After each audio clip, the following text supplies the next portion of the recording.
Salut et bienvenue sur Paris en Gomère. Je vous propose de continuer à travailler sur votre peur des araignées. Dans la première vidéo, je vous avais proposé un exercice qui permettait de déconstruire les croyances absurdes qu'on peut avoir autour de l'objet de sa phobie. Donc moi, par exemple, là on parle des araignées, mais ça peut s'appliquer, je pense, à n'importe quelle phobie. Je précise que dans cette vidéo, je ne montrerai pas d'image d'araignée, donc soyez rassurés. Si je le fais dans une vidéo ultérieure, je le préciserai au début. Voilà. Donc, dans un deuxième temps, cet axe de réflexion m'avait été indiqué par la psy que j'étais allée voir finalement, parce que je m'étais décidée à aller consulter quelqu'un spécialisé dans les phobies. Et en fait, quand j'ai eu mon premier rendez-vous, elle m'a demandé mais de quoi vous avez peur? Donc je dis bah voilà, moi j'ai peur des araignées, je viens pour l'arachnophobie. Elle m'a dit bon, est-ce que vous avez vraiment peur des araignées? Alors on a discuté comme ça et c'était très intéressant. Et je pense que c'est quand même une réflexion qu'on peut mener seule, même si moi elle m'a aidé à la faire en me posant des questions. Mais après je l'ai continué un petit peu seule. En fait elle m'a dit bon bah voilà, par exemple, est-ce que vous avez peur des araignées toutes longues et fines là qu'on trouve dans les coins, un petit peu poussiéreux et secs, vous voyez ce qu'on appelle en général les faucheuses. Et je lui ai dit bah oui, enfin je sais pas. Donc elle m'a dit écoutez, est-ce que vous vous sentez capable d'aller vérifier? Alors bon, elle me dit voilà, si on va dans le couloir là-bas, il y en a. Alors c'est vrai que là ça tombait bien entre guillemets parce que c'est vrai que les araignées, c'est quand même une bestiole qu'on voit facilement. Si vous avez peur des serpents, faut aller vraiment chez quelqu'un de spécialisé, je pense, ou alors elle va vous montrer des photos, parce que faut pas vous dire, tiens, dis donc, j'ai un serpent dans les chiottes, on va le voir ensemble pour vérifier si t'as peur. Bon. Mais moi, du coup, j'ai accepté. Alors peut-être que si vous avez vraiment une peur panique plus élevée que la mienne, vous sentirez pas capable, et peut-être que dans ce cas-là, votre psy ou vous-même, si vous faites le travail seul, pouvez utilisez plutôt des photos, des images, des illustrations, des vidéos, voilà, vous faites à votre mesure. Mais moi j'étais curieuse, je me disais bon allez, elle me dit on va ensemble dans le couloir, on regarde et on voit si vraiment ça déclenche un mal-être, on arrête tout de suite, on repart dans le cabinet où il n'y a pas d'araignée heureusement. Voilà, donc on est allé voir la faucheuse et puis voilà. Ça m'a rien fait en fait, je l'ai regardé, bon j'avais pas du tout envie d'aller la chatouiller sous les pattes, hein, mais et j'aurais probablement hurlé si elle me tombait dessus, si elle m'était tombée dessus. Mais en même temps, je me dis c'est le cas de beaucoup de personnes sans pour autant souffrir d'arachnophobie, juste un insecte un peu voilà te tombe dessus. Il y a beaucoup de gens qui réagissent un peu en flippant, mais c'est pas pour autant qu'ils ont une phobie en fait. Donc là, ça m'a un petit peu interpellée. Je me suis dit mince, euh, ouais en fait cette araignée là, elle me fait pas peur. Voilà. Donc elle m'a dit bah on va creuser. Donc la psy, hein, pas l'araignée. On va creuser, donc pareil, après, on n'a pas pu passer en revue toutes les espèces d'araignées, mais elle m'a poussé à réfléchir, donc effectivement, c'est vrai que dans le jardin, les toutes petites araignées qui sont vertes, qui sont jaunes, qui sont dans l'herbe, je m'en fous, je m'en fous vraiment. Euh, En vrai, je m'en fous, c'est-à-dire je m'en fous si je les considère, si je me les représente, si je vais les regarder, je m'en fous. Par contre, si avant ça on m'avait dit bah tiens on va pique-niquer dans l'herbe, on s'assoit et puis voilà, j'aurais été crispée parce que je me suis dit putain il y a des araignées. Ouais, mais en fait en réfléchissant c'est des araignées dont je me fous. Ça peut paraître débile hein, que je m'en sois pas rendu compte avant, mais en fait quand je me suis enfermée, je m'étais enfermée dans une identité de personne qui a peur des araignées et qui a la phobie des araignées. Bon. Et le fait de me rendre compte que non, en fait, j'ai pas peur des araignées, j'ai peur de certaines araignées, alors bah, les tégénères. Alors si vous avez vraiment peur des araignées, je vous déconseille de taper ce nom, mais je me suis renseignée, en fait c'est la psy qui m'a poussé à me renseigner pour mieux connaître mon ennemi, entre guillemets. Donc je connais leur nom, voilà. Je connais un petit peu aussi leur mode de vie, pour essayer de savoir où est-ce qu'elles se trouvent, comprendre pourquoi je tombais dessus régulièrement, parce qu'il y a une logique, c'est leur période de reproduction, de sortie, machin. Alors, j'allais pas adapter tout mon style de vie à leur style de vie à elles, mais le fait de comprendre pourquoi elles sont là, pourquoi je tombe dessus tout le temps, voilà, ça permet aussi de sortir de l'impression qu'on a une malédiction, quoi. Bon. Et en fait, Donc ces fameuses tégénaires sont très moches, enfin je trouve, très impressionnantes, mais totalement inoffensives. Et ça je le savais par contre, hein, qu'elles n'avaient pas de venin, qu'elles mordent pas, enfin ouais, elles peuvent mordre si on s'assoit dessus je suppose, mais enfin de manière générale c'est pas des araignées qui vont venir vous mordre. Voilà. Et ça je le savais.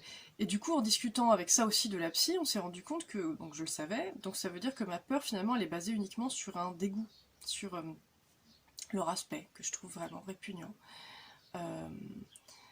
Bon, et j'ai pas uniquement peur, j'ai pas peur comme ça d'elles, de ces araignées-là, j'ai peur de la possibilité d'un contact. Parce que je peux les regarder dans un terrarium, par exemple. Je trouve ça un peu dégueu, mais ça va pas me mettre en panique, en fait, me faire des frissons, des sueurs froides, des cauchemars, tout ça. Non, moi, ce qui vraiment me met en panique, c'est d'être dans un environnement où il y a une possibilité qu'elles me tombent dessus, ou que je les touche en m'appuyant sur un mur. Enfin, voilà, c'est vraiment la possibilité d'un contact. Donc en fait, on est passé au fil de la discussion de j'ai peur des araignées, donc je me sens vulnérable dès qu'on est dans un environnement où il peut y en avoir, c'est-à-dire partout, à j'ai peur de certaines araignées qu'on rencontre dans certains environnements et à certaines saisons. Et en fait, j'ai peur si elles risquent de me tomber dessus, etc.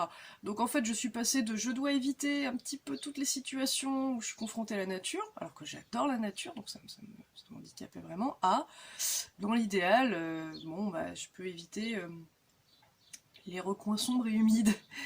Alors, ça me fait une belle jambe parce qu'à l'époque, j'habitais dans un immeuble dans lequel le parking était infesté de ces machins-là, donc je pouvais pas les éviter. Mais j'arrivais à me dire, voilà, en fait, c'est un. Elles me suivent pas en fait dans la vie, elles passent pas leur temps à être sur mon chemin, elles sont juste là parce que c'est l'environnement propice à leur vie, quoi. Mais je sais pas, ça m'a enlevé un poids que j'avais créé artificiellement, c'est-à-dire on allait me proposer un pique-nique, j'allais avoir une petite réticence, alors maintenant je sais qu'en fait je crains rien. Le seul truc que je refuse toujours de faire en fait c'est d'aller chercher les chaises longues dans l'abri de jardin chez ma mère parce que là je sais qu'il y en a des gros machins. Donc ça, je suis toujours dégoûtée par ces trucs-là, ces araignées, mais c'est ma vision de moi-même qui a changé en fait, c'est que je me sens beaucoup moins vulnérable. Et finalement, d'une phobie qui me semblait très envahissante, on passe à une phobie qui est quand même très spécifique. Alors pas de bol, en région parisienne il y en a beaucoup, donc c'est une personne qui aurait peur des pigeons à Paris, bah, malheureusement, voilà, c'est emmerdant. Mais maintenant, dans mon nouvel environnement, je sais que bah, ma peur des araignées, finalement, est très peu handicapante, parce que des araignées, j'en vois absolument tous les jours. Il n'y a pas une journée sans que je vois une araignée, petite, une grosse, voilà. Mais c'est pas celle-là. Disons que les grosses que je vois, j'ai pas envie non plus hein, de les toucher, mais c'est des grandes, on va dire, de jardin, des trucs un peu multicolores, les épères, les machins jaunes et noirs là, mais ça me fait pas le même dégoût, quoi. C'est largement plus vivable, je peux passer à côté, je peux frôler une toile sans entrer en panique. Ça arrive d'en voir hein, par ici, mais c'est à l'automne, c'est vraiment, bon, voilà, en 2 ans, enfin en 1 an et demi de vie à temps plein ici en Ariège, j'en ai vu 2 fois. Donc ici, finalement, c'est presque comme si je ne souffrais pas de phobie. Alors je vous dis pas de déménager forcément pour esquiver l'objet de votre phobie. Non, en fait l'objet de cet exercice c'est vraiment de définir votre peur, quoi, encore une fois. Donc la dernière fois on a mis des mots dessus pour enlever les parties absurdes, les croyances absurdes qui étaient attachées. Là, si vous faites ça, ça peut être pas mal de mener cette discussion peut-être avec un ami. Bon, vous pouvez le faire aussi tout seul, hein, en vous confrontant à des images, mais en fait, ça vous permet de vous rendre compte que vous n'avez pas une peur qui est généralisée, vous avez une peur en fait qui est probablement très précise, peut-être même liée à un traumatisme. Par exemple, vous avez été mordu par un truc quand vous étiez petit, enfin voilà, ou vous avez retrouvé une araignée dans dans une fringue, vraiment, une situation vraiment malaisante, quoi. Enfin, et peut-être que c'est ça, quoi. Et le fait de mettre le doigt dessus, ça, encore une fois, hein, ça vous libère pas vraiment de la phobie en elle-même, mais ça vous permet de vous sentir moins vulnérable et de vous redonner un petit peu confiance en vous et voilà, vous vous sentez moins faible face à votre peur. Voilà. Petite précision aussi, si jamais vous vous rendez compte au fil de cette réflexion que ce qui vous fait peur, c'est de vous faire mordre par une mygale et de mourir, ou d'être malade, ou d'une morsure quoi d'araignée, peut-être que vous n'avez pas vraiment une phobie, parce que avoir peur d'un danger réel,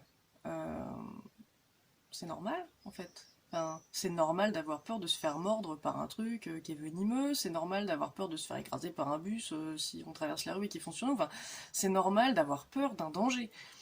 Moi, ma peur est irrationnelle parce qu'elle est basée sur un aspect, une démarche que je trouve qui réveille un dégoût chez moi, mais je sais que ces araignées ne piquent pas, enfin ne mordent pas, enfin sont inoffensives et j'en ai peur quand même, donc je sais que c'est irrationnel. Mais peut-être que votre peur est rationnelle, et dans ce cas-là, on parle pas forcément de phobie, et peut-être qu'en fait, il y a des solutions beaucoup plus pragmatiques à mettre en place. Voilà. J'espère que cette réflexion pourra vous faire avancer, que cette vidéo vous a intéressé, et je vous dis à très bientôt sur Paris-en-Gomère. Merci d'avoir regardé cette vidéo, on espère qu'elle t'a plu. N'hésite pas à liker, t'abonner et en parler autour de toi.